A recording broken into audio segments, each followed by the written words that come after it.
A gente dá um tempinho de uns 5 minutinhos, tá? Mais ou menos, que é o tempo que o pessoal está entrando.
Recording in progress.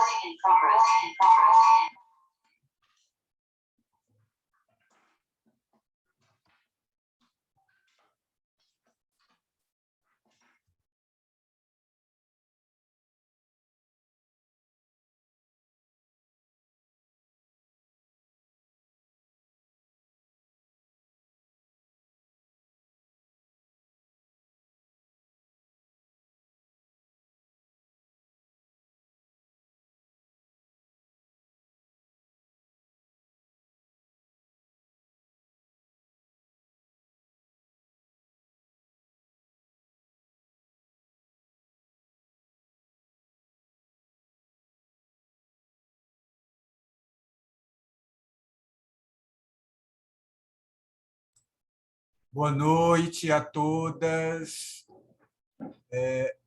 Estou vendo aqui já nossas parceiras, nossos parceiros do Fundo Positivo, a Gestos de Pernambuco, a Gilmara Cunha, do Conexão G do Rio de Janeiro, o Rivanildo, a Rose, querida Rose Farias, do Cordel Vida da Paraíba. Boa noite, já estamos começando, gente.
Mais um minutinho, começamos.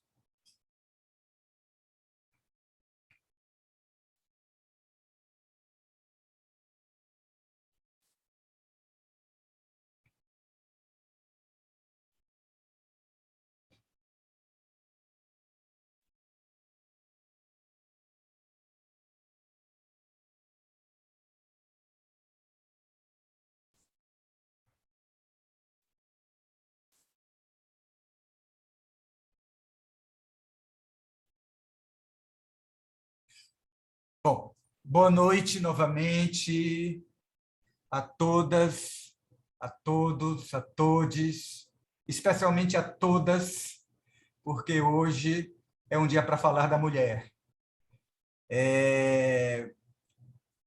Gostaria de me apresentar, sou Arlen Henriques, fundador e coordenador geral do Fundo Positivo. Bem-vindas, bem-vindos a mais um seminário web do Fundo Positivo, parte do projeto Saúde Positiva, que tem o objetivo de democratizar o acesso de informações biomédicas ligadas a IST e o HIV/AIDS para lideranças de movimentos sociais que trabalham no campo da saúde. Cada mês, nós realizamos um seminário web em um tema específico. E hoje, o tema do nosso seminário web é a saúde da mulher lésbica. Ontem, dia 29 de agosto, nós tivemos o Dia da Visibilidade Lésbica, e mais cedo um pouquinho, ainda em agosto, nesse mês de agosto, também tivemos uma outra data dedicada a esse grupo populacional, né? As mulheres. E precisamos dar visibilidade, sem dúvida, à identidade da mulher lésbica, mas, especialmente, também falar do tema da saúde. Saúde de uma forma ampla, para poder, assim, brigar, ter uma acolhida plena no que diz respeito às mulheres lésbicas no âmbito da saúde. Temos hoje 3 ilustres convidadas para, né, conversar, para termos, né, apresentação acerca desse tema. E gostaria, então, de dar boa noite, boas-vindas às nossas convidadas. Primeiro, a doutora Ana Paula Beck, médica, ginecologista e obstetra do Departamento Materno-Infantil do Hospital Israelita Albert Einstein. Ela é coordenadora da pós-graduação em ginecologia e obstetrícia do Einstein, preceptora da residência em GO, também do Einstein, e membro da diretoria LGBTQI+, da Associação Brasileira de Estudos em Medicina da Saúde Sexual. Foi coordenadora do projeto de atenção e cuidados à população trans e travestis do PROAD-SUS. Boa noite, doutora Ana Paula. Muito bem-vinda e obrigado por estar conosco aqui hoje. Obrigada, boa noite. Também recebemos hoje a Thaís Cristine, dos Santos Ventura, que é psicóloga, especialista em saúde pública e psicoterapia para a população LGBTQI+, é colaboradora do projeto Remonta, e seu maior foco são os atendidos voltados para depressão e ansiedade. Produz conteúdos no Instagram com psicoeducação para a comunidade e realiza palestras sobre o impacto da LGBTfobia na saúde mental. É hippie de alma, amante da natureza, espiritualizada, pansexual e poliamorosa. Adorei sua descrição, Thaís. E obrigado por estar aqui conosco hoje. Thaís, é seu áudio. Gratidão, muito obrigada. Também temos hoje a participação de uma querida convidada, porque já é parceira do Fundo Positivo, a Michele Seixas, assistente social e mestranda em saúde pública pela Fiocruz, atua na coordenação da Política Nacional de Articulação Brasileira de Lésbicas, a ABL, é diretora executiva do Grupo de Mulheres Felipa de Souza, conselheira nacional de saúde, membro do Grupo Assessor da Sociedade Civil, GAIS, ONU Mulheres Brasil, e membro da International AIDS Association, IAS. Boa noite, Michele. Que bom ter novamente você conosco do Fundo Positivo. Bom, gostaria aqui, já estou vendo que nosso público aumentou, estamos aqui vendo o Ronildo, parceiro da Associação Caririense de Luta contra a AIDS do Cariri, no Ceará, a nossa querida companheira Silvia Aloila, do Movimento Nacional de Cidadãs Positivas.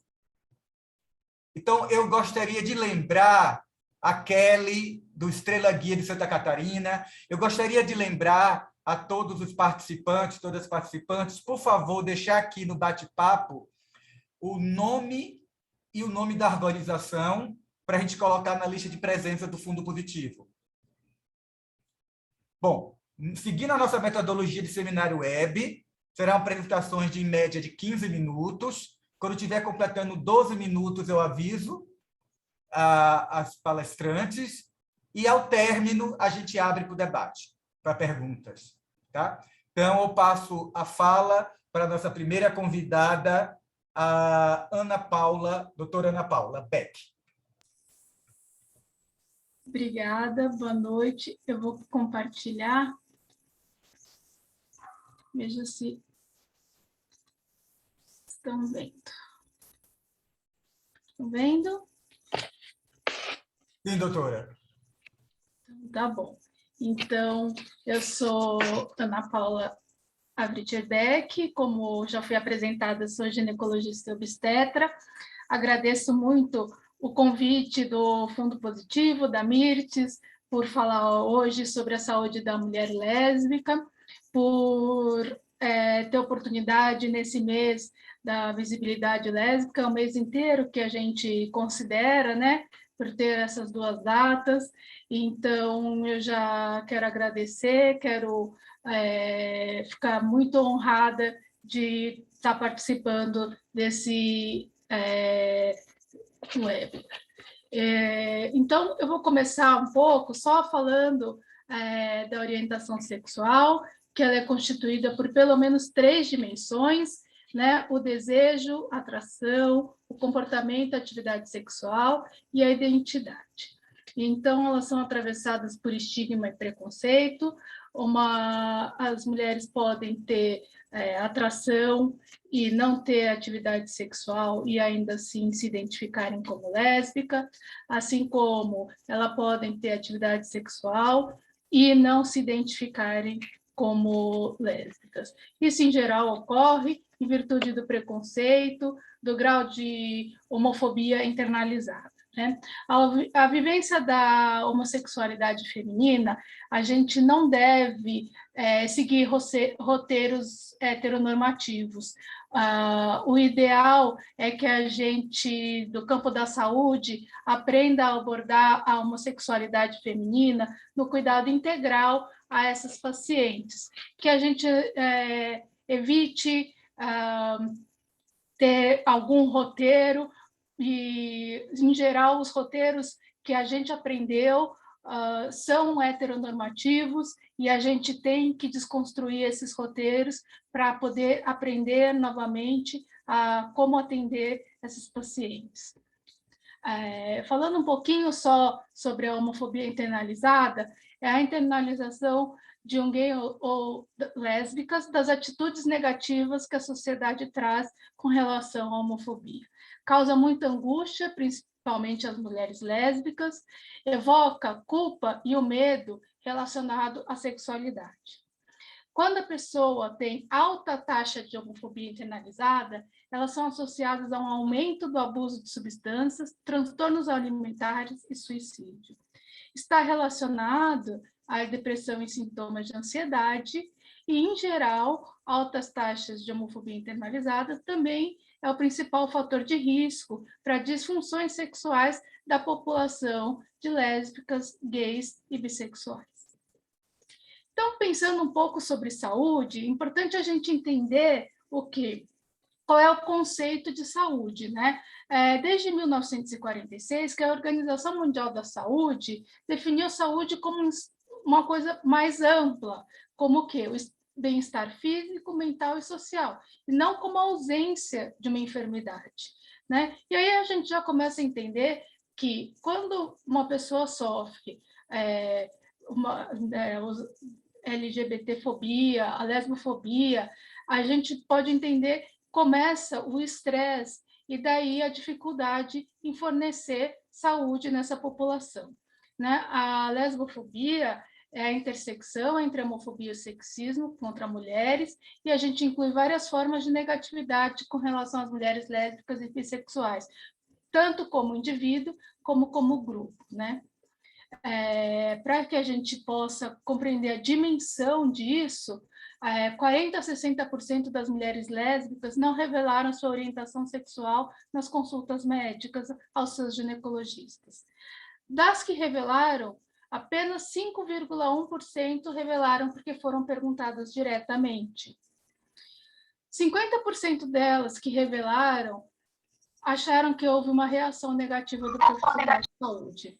Isso demonstra a dificuldade das pacientes em se expor, em falar com seus médicos, em colocar as suas reais condições de problemas, ou até para o que exatamente a pessoa foi até aquela consulta.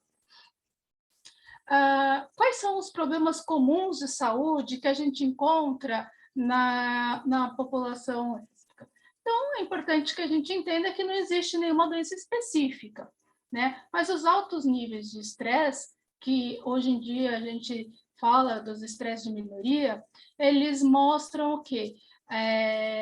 Que a pessoa tem essa dificuldade de alcançar os serviços de saúde, e aí aumentam os dados das disparidades da qualidade de saúde com relação à população que vai à consulta com mais rotina.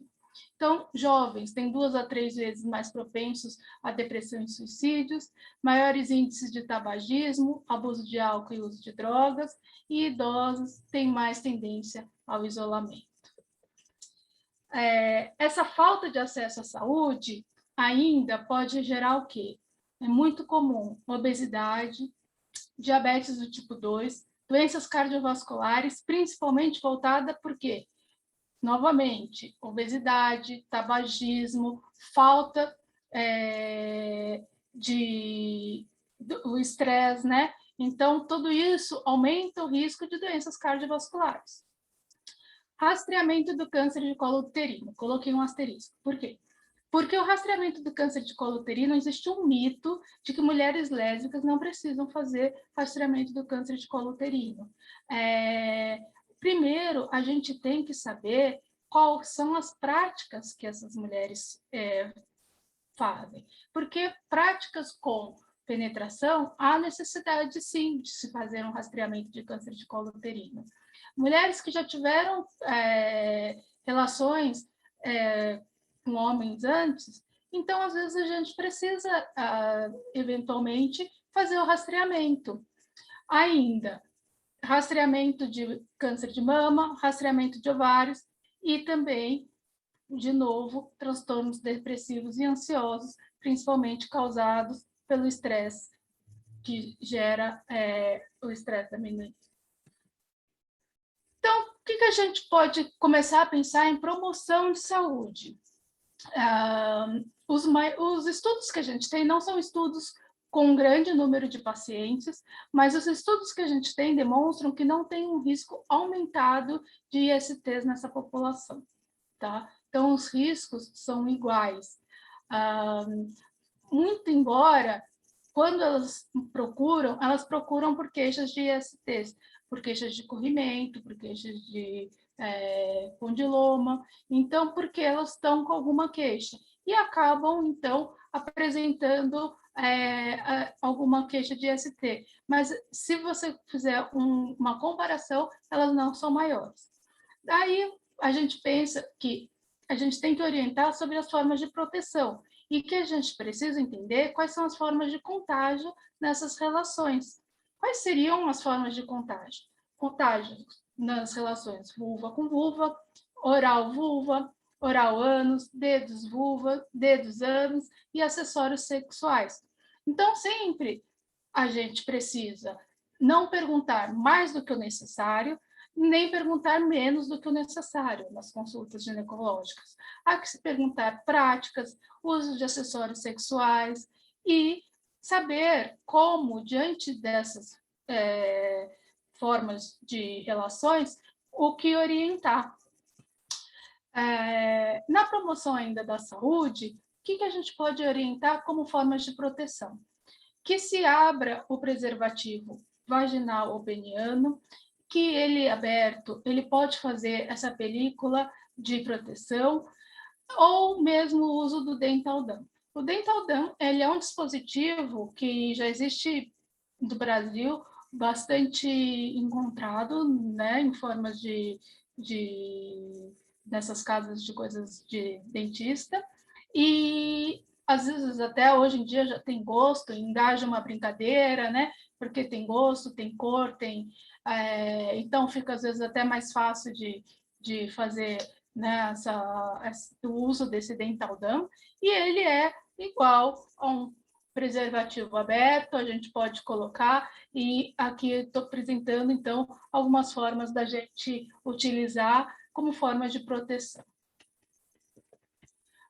Ainda falando de promoção na saúde, é importante o quê? Que a gente oriente essas pacientes para caso elas tenham desejos reprodutivos, porque ela pode não estar pensando nisso hoje, mas ela pode querer no futuro, e a gente tem que saber o quê? Como orientar com relação a métodos de reprodução assistida, a como saber quais são os que a gente pode ter. As clínicas de reprodução assistida, elas têm relatado um aumento bem grande da população LGBTQIA+, como procura. Até pouco tempo atrás, a média de população LGBTQIA+, nas clínicas, era por volta de 5%. Hoje, tem um estudo dizendo que é em torno de 12%. Então, tem aumentado muito, a gente tem que saber orientar. Tem crescido também a técnica caseira de reprodução, no caso de mulheres lésbicas. E o que a gente precisa saber orientar essas pacientes? Que, nesses casos das técnicas caseiras, a gente tem dificuldade de registrar a segunda mãe. Então, apesar de, logicamente, ser mais fácil, mais barato, mais acessível, eventualmente ela precisa, depois de um processo judicial, para o registro dessa segunda mãe. Além disso, o que a gente precisa saber quando uma delas está gestante? A orientar a indução da lactação da mãe não gestante, quando ela quiser amamentar também, né? A orientar licenças maternidades, como funcionam. E tudo isso traz conforto para esse casal, né? E a gente sabe o quanto é importante a gente ter informação para poder passar para os nossos pacientes. Já no final da minha aula, eu queria fazer as considerações finais, que mulheres lésbicas têm piores desfechos de saúde porque os profissionais de saúde ainda não estão habilitados para o acolhimento e para a abordagem. Assim que a gente começar a fazer ensino, educação, inserções, todas essas questões, a gente vai começar a ter uma melhor acolhimento e provavelmente essas mulheres se sentirão confortáveis com relação a ir aos médicos. E provavelmente a gente deve equilibrar esse desfecho, tá? Ainda imagino que isso deve demorar, mas a gente tenho feito muita inserção nas faculdades, em questões mesmo para ensinar a diminuir, a melhorar o acolhimento da população LGBTQIA+, dentro da questão da saúde. Ainda, o profissional tem que saber acolher todas as demandas e saber orientar. Oferecer sempre orientação sobre o sexo seguro e saber discutir direitos e os avanços legais previstos. Era isso que eu queria falar. Obrigada.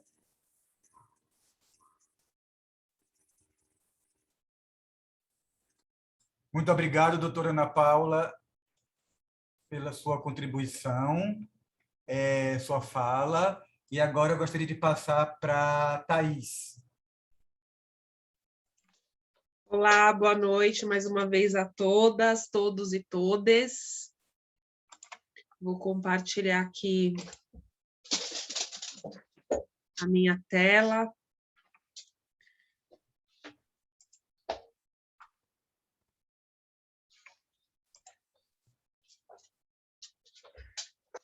Se alguém puder, por favor, me sinalizar se estão vendo bem, se está... Sim. Estamos Gratidão. Sim. Bom, o Harley já me apresentou, então já vou dar início direto à minha fala, falando um pouquinho sobre, fazendo uma reflexão sobre a saúde psíquica da mulher lésbica. A data, como já foi dito, eu não vou me delongar muito nisso, né? Agora, em agosto, nós comemoramos tanto o Dia do Orgulho lésbico, que foi no dia 19, e ontem, né, no dia 29, o Dia da Visibilidade. No dia 26 de abril, a gente comemora, né, o Dia Internacional. E uma pergunta que é feito, né, para mim, por exemplo, todos os anos, é por que tantas datas e por que comemorar tantas vezes, né, a visibilidade e o orgulho lésbico? E é porque nós vivemos num país LGBT-fóbico no geral, e as mulheres lésbicas não fogem da violência, do preconceito. Então, é por isso que é importante a gente falar constantemente, ter diversas datas também para a gente poder debater e discutir o que é possível ser feito em políticas públicas, em saúde, para a população lésbica. O preconceito, ele é uma arma letal, ele traz diversas doenças do âmbito da saúde psíquica. As consequências, elas são inúmeras, que vão desde desvios comportamentais e agressividade, até transtornos mentais, como, por exemplo, a depressão, a ansiedade, automutilação, abuso de álcool e outras substâncias e outros transtornos. E sabemos que, em muitos casos, as pessoas chegam ao suicídio.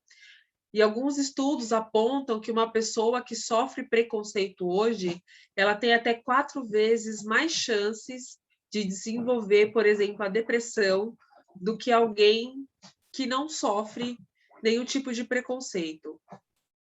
E a gente sabe que existe uma dificuldade muito grande de busca de ajuda em saúde, principalmente quando a gente fala em saúde mental. A gente tem um problema grave, então, nesse sentido, de saúde pública, que merece toda a nossa atenção, principalmente enquanto a profissional da saúde. Os índices de violência são inúmeros, eu trouxe alguns dados para que a gente possa falar rapidamente sobre eles. E quando a gente fala da questão do estupro corretivo, principalmente na comunidade lésbica, né, mulheres bissexuais, pansexuais também sofrem o estupro corretivo, mas a gente fala especialmente aqui no caso da mulher lésbica. Para quem não sabe, o estupro corretivo é uma prática criminosa, onde uma ou mais pessoas, a gente fala especialmente de familiares e amigos, que estupram, violentam mulheres, afirmando que vão curar a sua orientação sexual. O crime também pode ser vivido por homens, né, LGBTI+, no geral, mas os relatos são muito menores em comparação às mulheres lésbicas, né? Uma pesquisa que foi feita em 2017 afirma que pelo menos 6 mulheres lésbicas sofrem por dia um estupro corretivo. E a gente está falando aí cerca de uma mulher a cada 4 horas aqui no Brasil recebem dos seus abusadores esse tipo de violência, dizendo o tempo todo no ato, né, que elas não foram bem comidas, entre aspas, ou que é para aprender a gostar de homem de verdade. Então, eu gostaria que vocês imaginassem o volume de violência, né, descorrida nesses atos e o impacto psicológico que essas mulheres sofrem, né? Conviver com esses dados é conviver constantemente com medo. A gente sabe que muitas de nós conhecemos e vivemos constantemente com os nossos abusadores. E a gente precisa que esses casos sejam ainda mais notificados e denunciados. Isso afeta psicologicamente em vários aspectos, né? Como foi falado anteriormente. As vítimas desenvolvem distúrbios, como distúrbio do sono, depressão, ansiedade, perda de autoestima, temores sexuais, transtorno de estresse pós-traumático, entre outros. Além disso, a gente sabe que o abandono familiar é uma constante na comunidade LGBT como um todo, e as mulheres lésbicas também passam por esse tipo de abandono. A gente sabe que a família pode ser um fator de proteção, mas também é um fator de adoecimento. A expulsão é algo recorrente para essas mulheres e também é um fator que causa adoecimento psíquico. Eu trouxe alguns dados só para ilustrar um pouco a minha fala, quando eu falo da questão do suicídio, da violência. Nós, da comunidade, a gente não tem um censo que faça uma análise, né, periódica dos dados, né, levantamento de dados da comunidade. Ontem, por exemplo, né, foi feito um levantamento, né, o início de um levantamento do grupo Lesbo Censo, que também fará um levantamento sobre os dados da comunidade, né?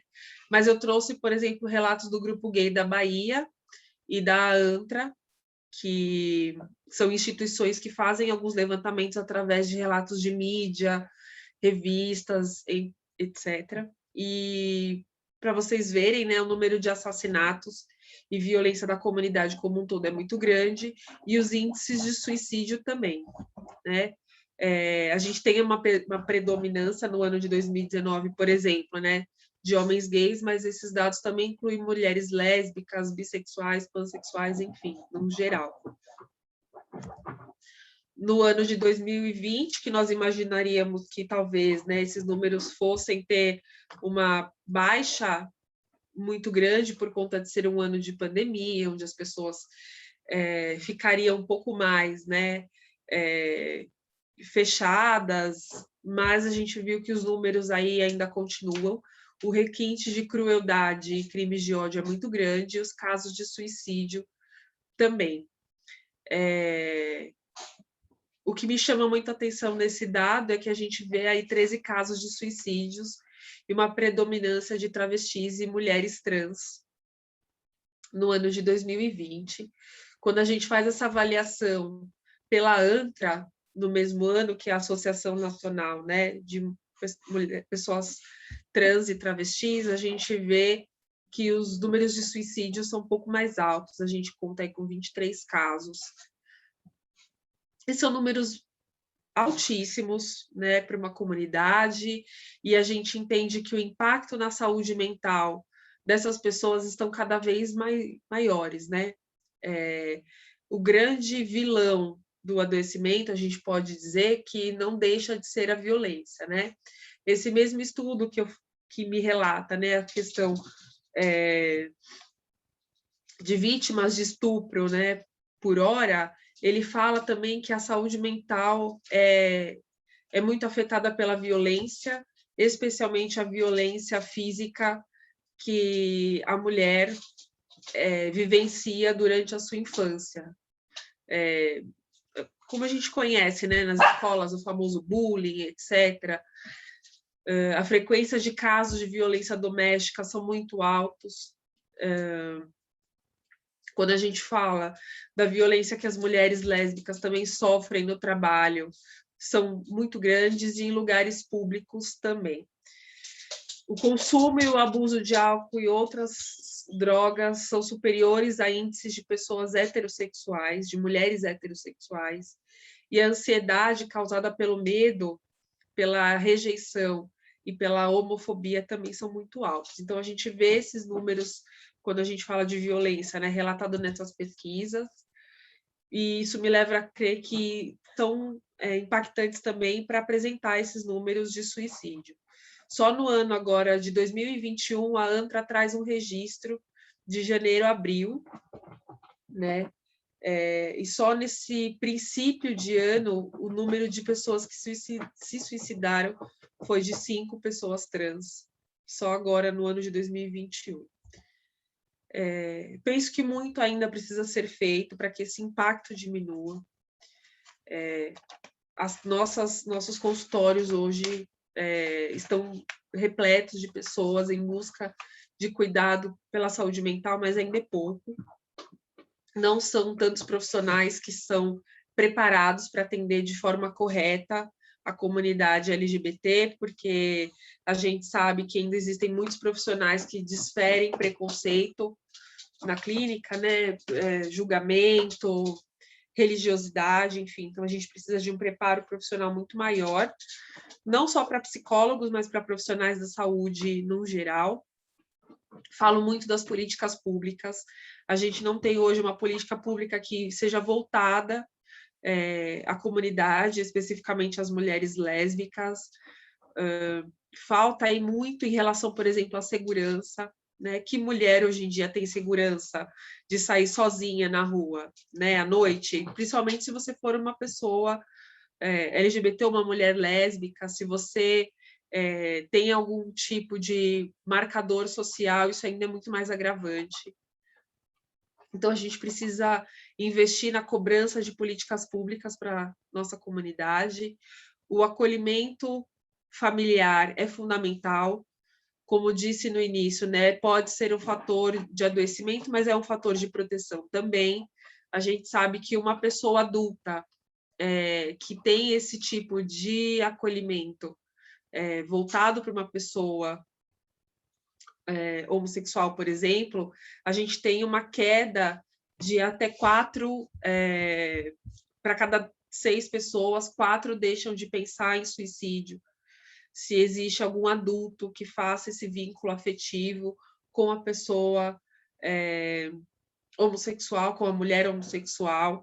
Então, é muito importante que a gente faça esse tipo de educação, abranger muito mais mulheres. A comunidade LGBT também pode ser um fator de adoecimento psíquico, quando a gente fala na questão de preconceito. E para a mulher lésbica, isso também é um marcador, porque se a mulher não é uma mulher desfeminilizada, ela é censurada por esse tipo de comportamento dela. Se é uma mulher muito mais feminilizada, ela também recebe tipos de crítica, porque ela não parece ser uma mulher lésbica, porque talvez ela não seja tão lésbica de verdade, além dos comentários, né, que é feito constantemente sobre o fato dela ser uma pessoa trans ou não, deslegitimando a sua lesbianidade. Então, a comunidade precisa ter um pouco mais de conhecimento dos impactos desse tipo de preconceito num lugar onde deveria ser de acolhimento. Nós somos seres grupais. O primeiro grupo que nós somos inseridos quando a gente nasce é o grupo familiar. Então, para a gente é muito importante a sensação do pertencimento, porque ela reforça a nossa autoestima e pode prevenir muito questões de adoecimento psíquico. E, como eu disse anteriormente, né, os profissionais da saúde, que precisam de muito mais capacitação. Desde a graduação, eu, por exemplo, não tive nenhuma matéria que tratasse especificamente da comunidade LGBT ou das questões da lesbianidade, e eu fui estudar isso depois de formada, fui buscar maior conhecimento, e acho que todo conhecimento que a gente adquire não é perdido, a gente precisa saber como tratar as pessoas, né? Principalmente no ambiente de saúde, onde a gente sabe que existe uma dificuldade de busca de ajuda por conta do preconceito, então a gente precisa se capacitar cada vez mais para atender todas as especificações dessas mulheres. Eu deixo uma frase do Jung, que é o teórico que eu sigo na abordagem de trabalho, que é a abordagem analítica. Ele fala essa frase, e eu acredito muito que isso é primordial, principalmente quando a gente fala do preconceito, porque o preconceito não deixa de ser um desejo de poder, onde o seu saber precisa se sobrepor acima de outras pessoas. Então, quando existe esse desejo de poder, predomina a falta de amor. E um é o oposto ao outro. E quando a gente fala das nossas sombras, né, como o Jung coloca aqui, a gente está falando daquilo que está internalizado, das nossas dores que estão escondidas. Então, deixo essa frase para vocês, né, para uma reflexão posterior, para a gente pensar nessas questões que abrangem a saúde das mulheres lésbicas, né?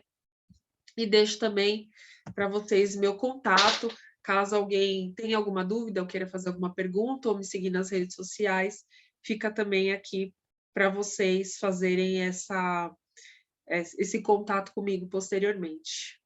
Acho que é isso.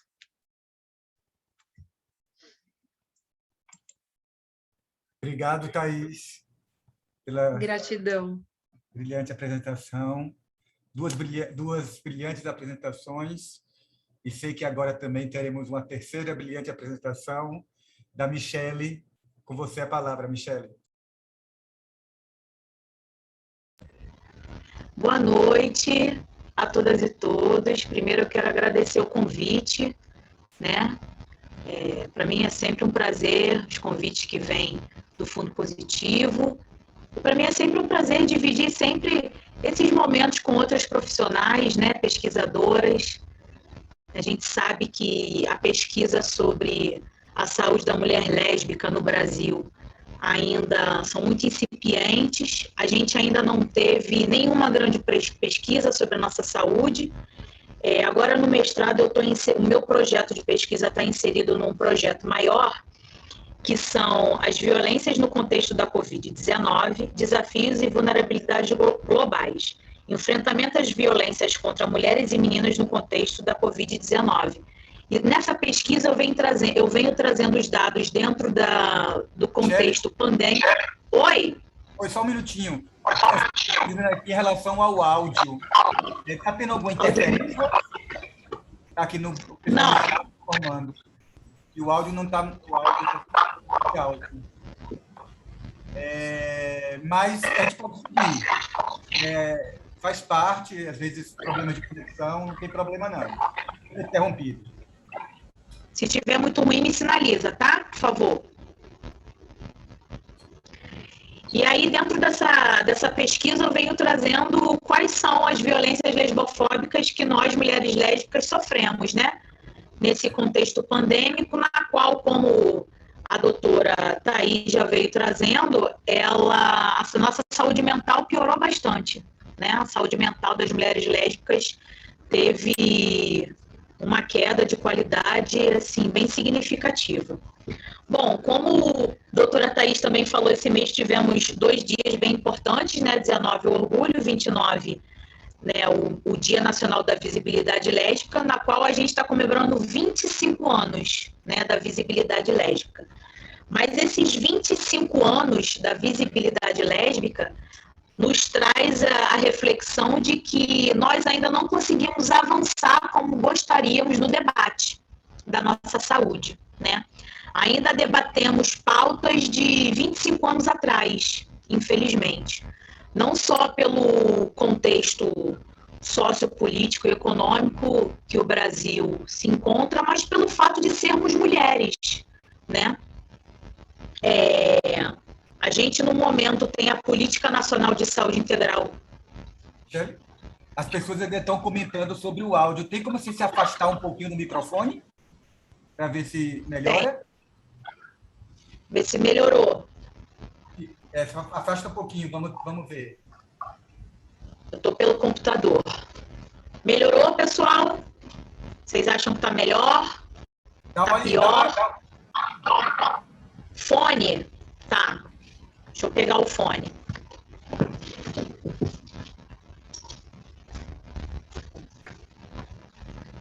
Desculpa aí, gente, rapidinho. Acontece isso, questões mesmo de conexão, mas...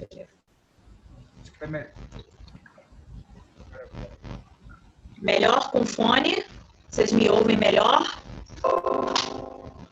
Continua picado. Alô, vocês me ouvem melhor? Harley, o que você acha? Continua picado. Você tem como... distanciar um pouquinho no microfone do computador. Ou então, a Carol aqui está sugerindo entrar pelo celular. O que você acha? Você acha melhor? Deixa eu Porque ver está aqui. todo mundo comentando aqui que está bem ruim o áudio. Você quer tentar? Tenta se afastar um pouquinho do... Posso tentar também, mas a Mirtz aqui está falando para eu tentar afastar um pouco do fone. Isso. Quer tentar fazer isso? Sair da sala e entrar novamente pelo celular? Tá, deixa eu ver aqui. Enquanto isso, eu vou fazer uma pergunta para a doutora Ana Paula, enquanto a Michelle está voltando. Doutora Ana Paula, tem uma pergunta já aqui a respeito do atendimento dos homens trans. Deixa eu ver se eu acho aqui essa pergunta. Estava lendo aqui, que é um pouco a questão que fica ainda muito mais difícil o atendimento para os homens trans. Se a senhora pudesse falar um pouquinho sobre essa questão dos homens trans, que eu vou tentando achar a pergunta aqui. Tá bom. Eu acho que aqui homens trans na sua consulta não são atendidos quando já retificaram seu nome, porque precisamos mudar a tabela no SUS, senão esse médico não recebe pelo atendimento. O que acontece muito, que é comum, é que quando a pessoa retifica o nome para homem, a gente não consegue ginecologista atender, né? E isso acontece de fato, assim como a gente não consegue, às vezes, encaminhar exames como Papa Nicolau, mamografia, isso é um problema que, quando a gente estava no projeto, a gente identificou e tinha resolvido por regiões, algumas regiões estavam sendo resolvidas no SUS. Na rede privada, isso já é mais fácil, eu não tenho problemas aqui nesse atendimento. Agora, no SUS, realmente, em alguns lugares, a gente tem essa dificuldade mesmo de encaminhar exames de homens trans, Papa Nicolau, mamografia, é verdade. Michelle, voltou? Michelle voltou, vamos ver aí, Michelle? Voltei, tá melhor? Bem Tá melhor. ótimo. Ai, que beleza. Como é que você quer que eu faça, Harley? Pode começar? Pode começar, fica à vontade. Então tá, gente, desculpa, tá? Mas nessa coisa de online, a gente ao vivo é isso mesmo. Não se preocupa. Então, como eu estava falando, meu projeto de pesquisa no mestrado está inserido dentro de um projeto maior que pesquisa as violências contra meninas e mulheres no contexto da Covid-19. E com essa pesquisa, eu venho notando, ainda não estou na coleta de dados nem análise, mas para qualificar, eu identifiquei no meu projeto que há uma piora na saúde mental das mulheres lésbicas, como a doutora Thaís falou, né? Infelizmente, o contexto pandêmico colabora muito com essa piora na nossa saúde mental, mas, infelizmente, é uma realidade que a gente vive hoje na nossa população.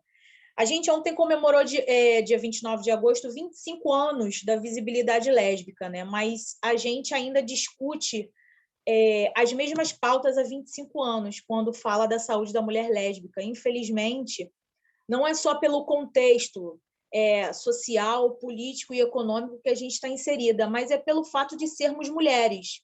As conquistas para as mulheres são mais demoradas. A gente sabe que a gente vive no mundo patriarcal e heteronormativo. E quando se fala de lesbianidades, os avanços nas políticas públicas para a nossa população, elas são bem mais demoradas. A gente tem uma política pública para a população LGBT que, no momento, ela se encontra paralisada, que é a Política Nacional de Saúde Integral LGBT. É uma política que a gente não tem notícias de como ela anda, ou seja, ela não está andando, né? Ela está paralisada. E foi uma conquista do movimento social, né? Uma conquista do movimento social. Dentro dessa política, a gente tem uma caderneta que foi construída por e para mulheres lésbicas, né, que fala da nossa saúde, que fala de lesbofobia, que fala de direitos sexuais, direitos reprodutivos, mas a gente também não tem sequer notícia de como andam as políticas para as mulheres lésbicas nos estados, né? Sabemos que alguns estados avançaram mais do que outros, mas aqui no Rio de Janeiro, em específico, que é onde eu moro, nasci e vivo, né? Eu sou moradora do Complexo do Alemão, a política ela não se desenvolveu. E é muito curioso, né? Porque o Rio de Janeiro é o segundo maior estado do Brasil, né?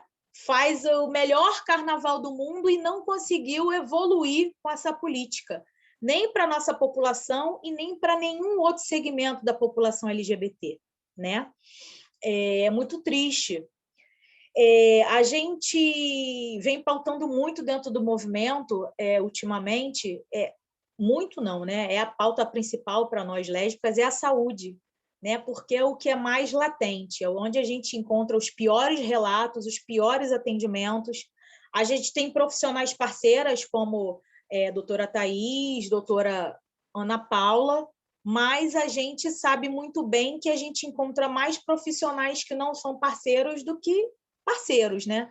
Uma pessoa, quando ela é mal atendida na rede pública de saúde, que é onde a maioria de nós tem acesso, né? Porque plano de saúde está muito caro no Brasil, a pessoa, quando é mal atendida, ela não volta, né? Seja qualquer pessoa. E quando a gente fala da nossa população, das mulheres lésbicas, isso é muito mais comum de se ouvir.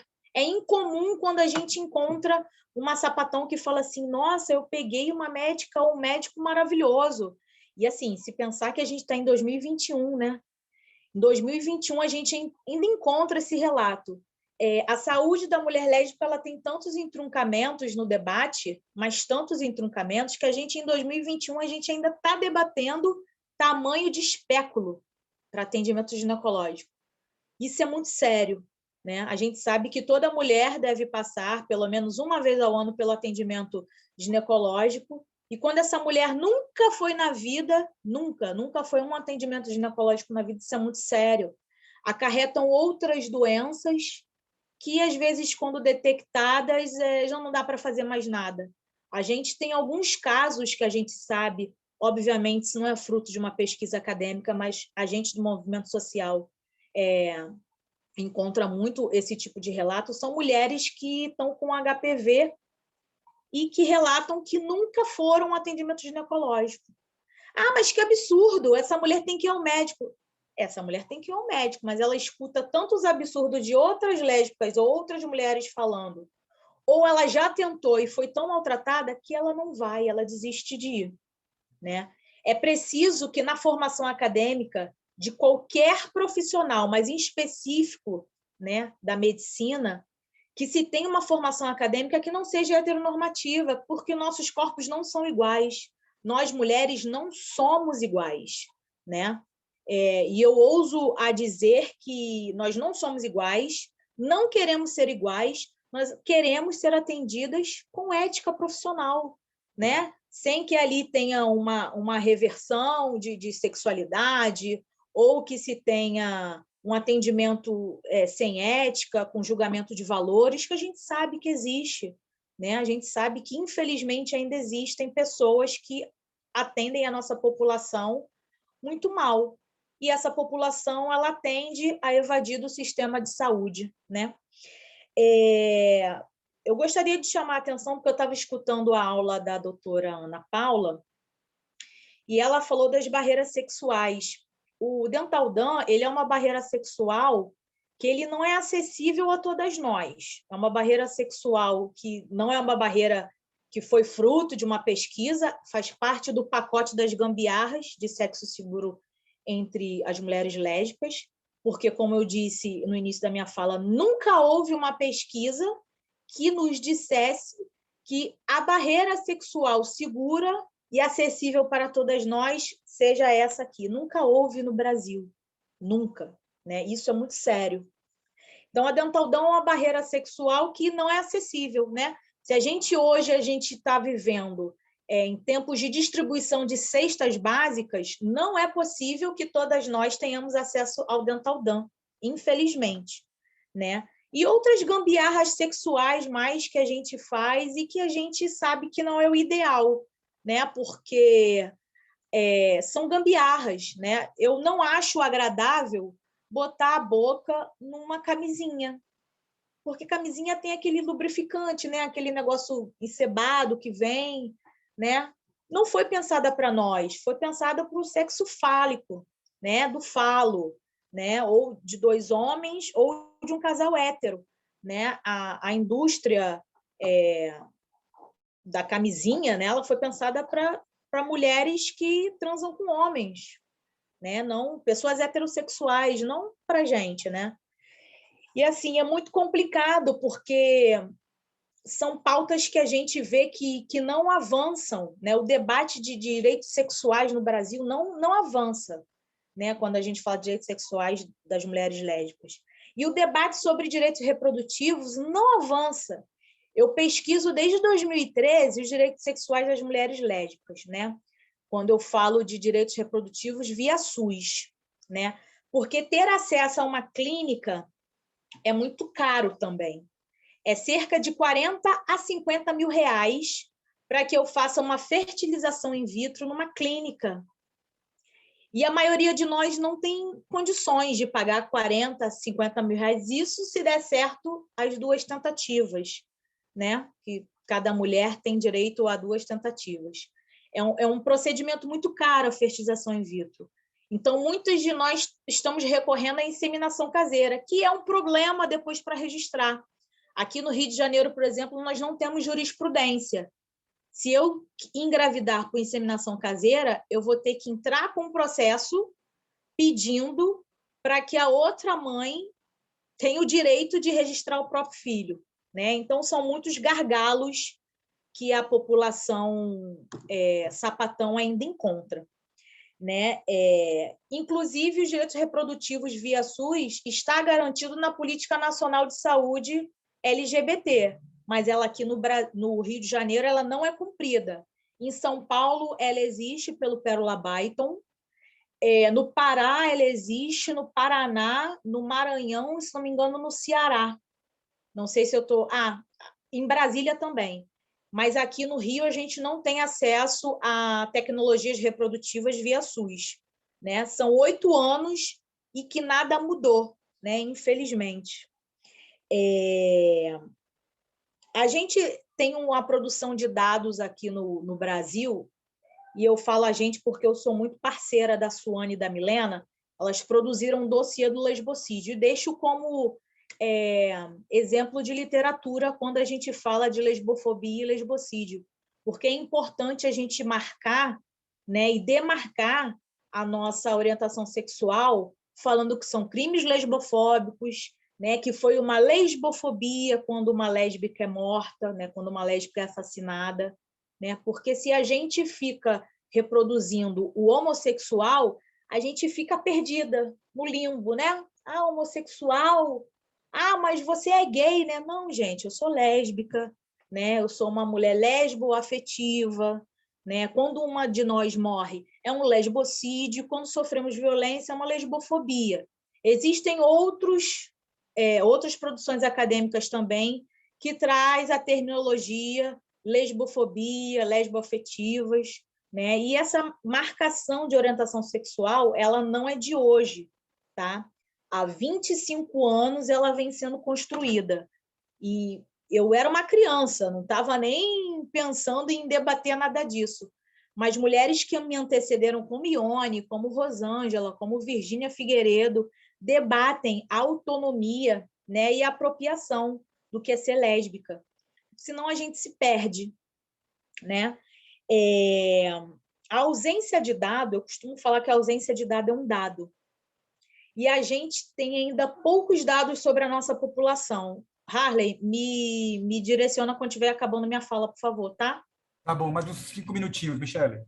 Tá, ok. E a ausência de dados, ela é proposital, né? Ela é proposital, porque se você não tem esses dados, é muito fácil você dizer que nós não morremos, nós não sofremos estupro, né? Que a gente não reivindica nada. E a gente sabe muito bem que não é assim. A ausência de dados implica na ausência de construção de políticas públicas para a nossa população, né? Obviamente que outras letras do segmento conseguiram avançar, que bom, mas nós hoje, lésbicas no Brasil, nós não temos nenhuma, repito, nenhuma política pública em nenhum setor específico para a nossa população. Chama atenção aqui para isso, repito, nenhuma política pública, né? Em 2021, a gente está discutindo isso e é muito sério. A gente sabe que a gente não vai conseguir avançar muito dentro desse contexto que a gente está inserida, mas a gente continua tensionando. A gente, no momento, tem a produção de uma pesquisa nacional que se chama Lesbocenso, e que é uma iniciativa do movimento social, não é uma iniciativa da academia. E a maioria das pesquisas que nós temos sobre nós é uma iniciativa do movimento social, não só de nós lésbicas, das mulheres trans também, como a ANTRA produz dados, né? A Rede Trans produz dados, GGB produz dados. São sempre iniciativas do movimento social, né? Nunca vem diretamente da academia. Isso é muito importante, que a gente produza dados, ou que seja por uma via ou por outra, ou pelas duas vias andando lado a lado. É muito importante a produção de dados. O Lesbocenso ele foi lançado ontem, está aí, tem um formulário para que as lésbicas respondam. É uma pesquisa voltada para as mulheres lésbicas, né? É importante que a gente tenha dados específicos sobre nós. E outro mapeamento que a gente teve que parou, que eu falei ainda há pouco, foi o dossiê do lesbocídio, né? Ele paralisou em 2017, foi uma pesquisa a nível nacional, e ele traz dados muito importantes, inclusive que o maior número de estupros corretivos sofridos por nós lésbicas são de lésbicas que não performam a dita feminilidade, né? E há um relato, eu não sei qual o capítulo do livro, gente, agora eu não vou lembrar, mas acho que tem um capítulo específico que fala de suicídios, né? De lésbicas que se suicidaram. É um livro forte de se ler, não é uma leitura fácil, mas são dados da nossa realidade, né?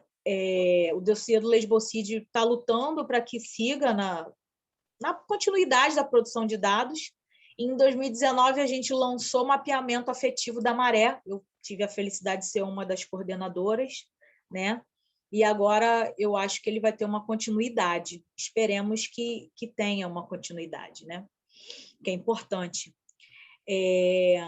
Só para a gente encerrar minha fala, a lesbofobia está dentro do movimento LGBT. Está naquele comentário quando o companheiro fala assim, ai, que nojo de mulher, ai, xereca, que nojo, ai, mona, sai daqui, cheiro de mulher, né? Tá no comentário quando diz assim, aquela bichinha quaquá pão com ovo que mora na favela tal. O racismo está presente entre nós. Então, é preciso que a letra L, que é a primeira dessa sigla, realmente tenha visibilidade, que realmente nós tenhamos vozes, né? Quero encerrar minha fala agradecendo mais uma vez ao Harley, ao Fundo Positivo, às outras companheiras que estão aqui nesse webinar. Espero que a gente possa fazer isso mais à frente presencial, porque é muito ruim esse negócio de online, já não aguento mais. E quando eu concluir minha pesquisa, espero dividi-la com vocês. Obrigada. Obrigado, Michele. Que linda apresentação. Muito bom, né, escutar quem está na ponta, quem está no campo, mas quem também reflete, analisa e faz essa interação entre ciência, academia e comunidade. Thaís, tem uma pergunta aqui que é a seguinte: Thaís, enquanto psicóloga, podes falar um pouco mais a respeito dos déficits na formação de profissionais de saúde para acolherem mulheres lésbicas? Olha, o déficit de aprendizagem está muito enraizado nas academias, né? A gente passa por um curso muito extenso, que fala sobre tudo, mas não especifica nada. E a gente, quando sai da graduação, a gente sai sem algum detalhamento de carreira, sem alguma especificidade, por exemplo, de campo. E aí a gente precisa buscar, por exemplo, uma especialização, mas a gente também não tem especializações que falem só sobre a comunidade. Então, a gente vai angariando cursos, né, de extensão em várias instituições, para poder ter um pouco mais de conhecimento sobre a comunidade no geral e sobre as questões voltadas às mulheres lésbicas. Então, eu acredito que seria muito importante se as instituições, no geral, não só para a psicologia, mas para várias áreas da saúde ou do saber, no geral, né? Sei lá, advogados, por exemplo, pessoas que têm cursos que atendem a comunidade, tivesse uma especificidade dentro da grade curricular, onde pudesse ter um estágio optativo ou uma matéria optativa que falasse sobre as questões de diversidade no geral. E aí, sim, dentro dessa matéria, a gente poder esmiuçar cada uma das letras, entender todas as suas especificidades, as suas implicações, formas de abordar, como tratar, prevenção, tratamento, enfim, acho que tudo isso seria muito importante se nós tivéssemos. Eu compartilho de um sonho junto com um colega, que é coordenador de um projeto que eu trabalhei, que a gente consiga desempenhar um curso ou alguma coisa que tivesse uma carga horária maior para a gente poder fazer esse tipo de detalhamento, né? E a gente poder abordar também as intersecções, porque não adianta só a gente falar da comunidade sem falar das intersecções raciais, intersecções de classe, por exemplo, de pessoas com deficiência, da comunidade indígena. A gente precisa falar de tudo isso, voltado também para essas outras áreas que também precisam de um saber específico, que também precisam de um conhecimento mais detalhado. Então, não acredito que seja só algo voltado para a psicologia, mas a enfermagem precisa, a fisioterapia precisa, o advogado precisa, todas essas áreas que trabalham com pessoas em geral precisam, né? O pessoal da educação precisa, todo mundo precisa de ter um detalhamento maior desses saberes. Eu acho que é isso. Não sei se eu respondi a pergunta. Sim, bastante, Thaís. Obrigado. Comentários aqui muito calorosos, com calor, né? Calor humano, de agradecimento a todas as palestrantes, mas estou vendo aqui muitos elogiando a fala da Michele, dizendo que ela é cirúrgica nas reflexões, né? E dizendo que quer ter acesso ao seu trabalho de mestrado quando tiver finalizado.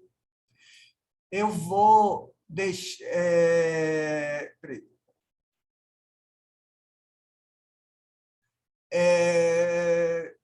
Bom, eu vou deixar agora algumas palavras de considerações finais, né? E considerando que estamos realmente num mês forte para o acesso, né, amplo de direitos para a mulher lésbica, desde o Dia do Orgulho ao Dia da Visibilidade. Amanhã, o Fundo, aproveito para divulgar que amanhã, às 20 horas, no canal do Facebook, no canal do YouTube do Fundo Positivo e na nossa página do Facebook do Fundo Positivo, estaremos lançando o nosso fundo LGBTQI+, aonde a ABL será uma das redes contempladas com um apoio, com um financiamento por carta convite, e que também será lançado um edital em breve para as organizações não governamentais apresentarem projetos para financiamento, trabalhando tema da saúde, especialmente saúde mental, e outras questões como empregabilidade, mitigação de conflitos e acesso à justiça. Convido, então, todos que estão nos assistindo agora nesse seminário web, amanhã, 20 horas, canal do YouTube do Fundo Positivo, página do Facebook do Fundo Positivo. Considerações finais, nossas queridas convidadas. Doutora Ana Paula. Eu quero agradecer estar aqui na presença de todos.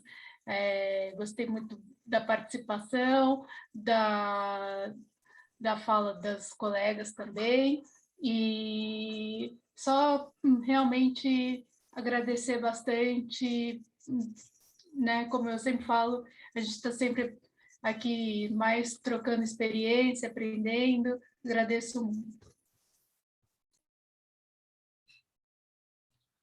Obrigado. Doutora Thais.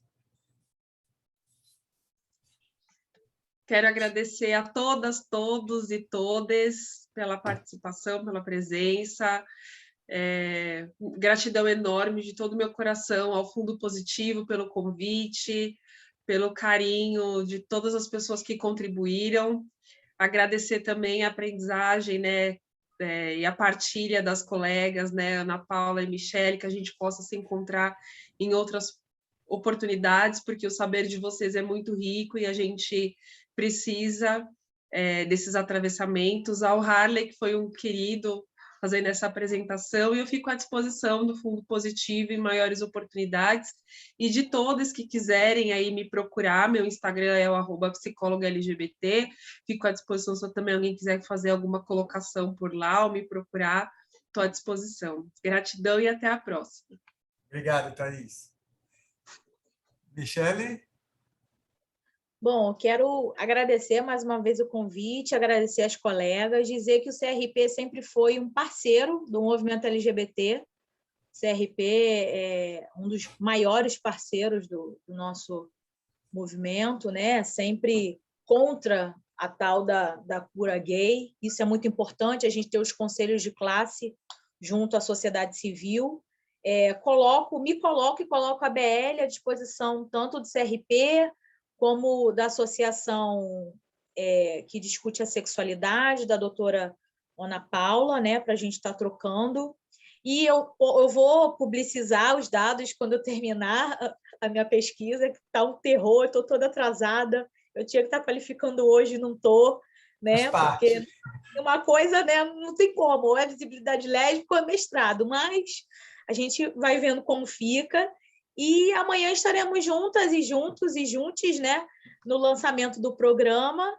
E é isso. Eu acho que a gente está aí para somar, para construir. Eu acho que é possível, em breve, a gente voltar a um debate amplo a nível nacional do que é saúde LGBTI+, né? A gente não vai ficar nessa penumbra o resto da vida. Não vai, né? E fora Bolsonaro, e muito obrigada. Obrigado, Michele. Olha, sempre estou vendo aqui o comentário dos participantes, das participantes. Dá uma grande satisfação a gente ver, né, que os comentários são os mais positivos possíveis, elogiando muito a fala de cada uma de vocês. Realmente acertamos na escolha e no convite das participantes desse seminário web. Cumprimos esse nosso papel, que é democratizar o acesso de informações no campo da saúde para lideranças de movimentos sociais. Saibam que aqui esteve presente conosco organizações extremamente importantes no campo da saúde LGBTQI+, de todo o Brasil, literalmente do Oiapoque, que tem gente aqui do Oiapoque, no Amapá, até o Rio Grande do Sul. São nossos parceiros apoiados do Fundo Positivo, e agradecer a presença sempre, a cada mês, dos nossos apoiados. E amanhã nos vemos reafirmando o nosso compromisso estratégico, ético, por uma vida plena de acesso de direitos para a população LGBTQI+. Com orgulho, com felicidade, finalizo esse nosso seminário com o tema Saúde da Mulher Lésbica. Uma boa noite a todas, todos e todos.